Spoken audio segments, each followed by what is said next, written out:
지구촌 곳곳의 소식을 전문가의 깊이 있는 분석과 함께 전해드리는 아침엔 세계 시간입니다. 지난 28일 나집 라작 말레이시아 전 총리가 국영 투자기업 관련 부정부패 혐의로 유죄를 선고받았습니다. So I said the prosecution is pleased that the judge has accepted the truth of the prosecution case and believed the credibility of all prosecution witnesses. And the outcome is actually a victory for justice.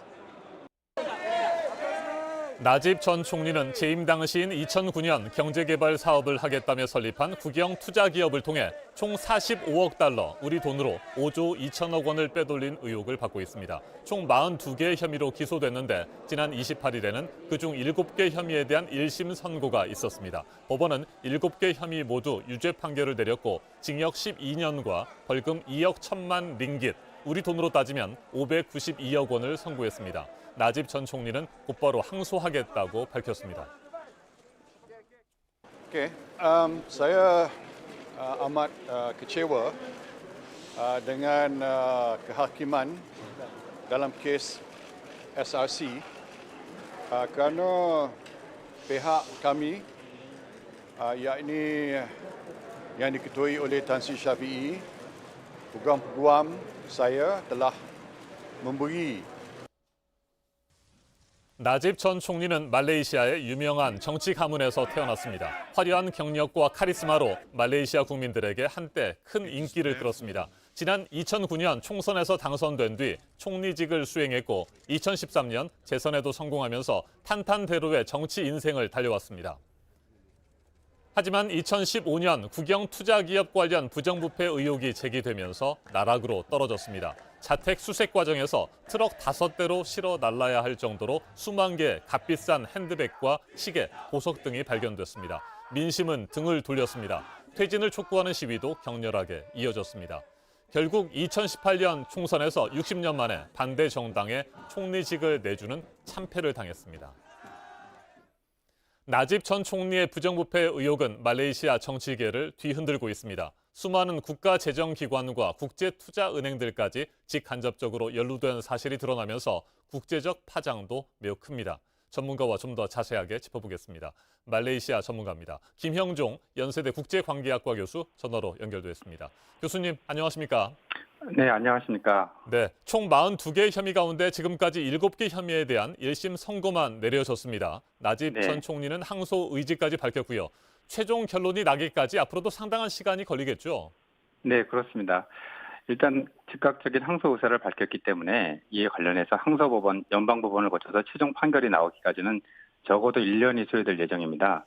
그리고 무엇보다 중요한 것은 이번 재판이 특별히 한 사례에만 맞춰져 있고요. 앞으로도 이와 연관된 5개의 재판이 별도로 진행된다는 것입니다. 그중에서도 작년 8월에 시작된 나집 계좌로 유용된 약 6천억 원 규모의 횡령에 대한 재판이 있는데요. 이것이 유죄가 확정될 경우 최고 20년형의 선고가 가능한 상황입니다. 현재 나집은 2억 원 상당의 보석금을 내고 풀려나 있는 불구속 상태로 재판을 받고 있습니다. 네. 그리고 나집은 말레이 보수층의 지지를 등에 얻고 항소심의 승리를 공언하고 있는데요. 그러나 전반적으로 볼 때 이번 유죄 판결에 대해서 국민들은 사법 정의의 승리를 평가하고 이를 크게 환영하고 있습니다. 네, 나집 전 총리는 그야말로 말레이시아 정계의 거물 아니겠습니까? 나집 전 총리의 그렇습니다. 최종 재판 결과에 따라서 말레이시아 정치권은 후폭풍이 거셀 것으로 보이는데 어떻게 전망하세요? 네, 그렇습니다. 이번에 판결이 사법부의 정의라고 볼 수 있지만 무엇보다 정치적 과정에 의해서 밀접하게 연관되어 있다고 볼 수 있겠습니다.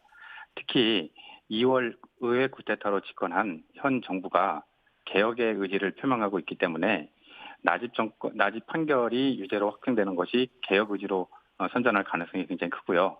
이번에 유죄 판결로 인해서 현재 여권 내에서 친나집 세력과 개혁 세력 간의 갈등이 본격화될 수 있을 것으로 보입니다. 특히 이제 국민의 신임을 믿기 위한 조기 총선의 실시가 예상되고 있는데요. 총선을 의식해서 나집의 유죄 판결이 더 굳혀질 가능성이 있고요. 이 경우에는 현 여권의 세력 구도가 현 총리 위주로 재편될 가능성이 있습니다. 이에 따르면 나집의 유죄 확정될 가능성이 굉장히 높아지게 됩니다. 네, 글로벌 투자은행이죠. 골드만삭스를 비롯한 세계적인 금융기업들이 연루됐다는 의혹들도 나왔습니다. 국제적인 파장 어느 정도일까요? 네, 당초 스캔들이 국제적 차원의 자금 세탁을 거쳤기 때문에 이를 둘러싼 국제적 압력도 굉장히 컸습니다. 네. 미국 법무부가 관련된 자살을 압류하기도 했고요. 싱가포르도 비슷한 조치를 취했습니다. 특히 원 MDB 이번 금융 스캔들에 관련해서 적어도 미국을 비롯한 12개 국가에서 스캔들에 관련된 자금 세탁 조사 및 관련 자산 압류가 행해져 있고요. 특히 앞으로 비선 실세로 지목된 조로의 신변 확보가 관건이 될 예정인데요. 현재 마카오 등지에 있다는 첩보가 전해짐에 따라서 그를 체포하기 위한 국제 공조가 강화될 예정이고요.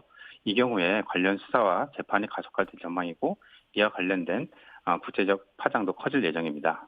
알겠습니다. 김형종 연세대 교수였습니다.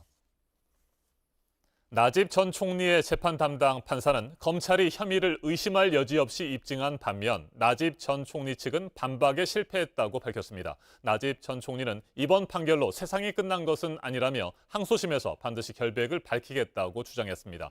1심 재판에서 결백을 밝히지 못했던 그가 남은 재판에서 어떤 결과를 이끌어낼 수 있을지 주목됩니다.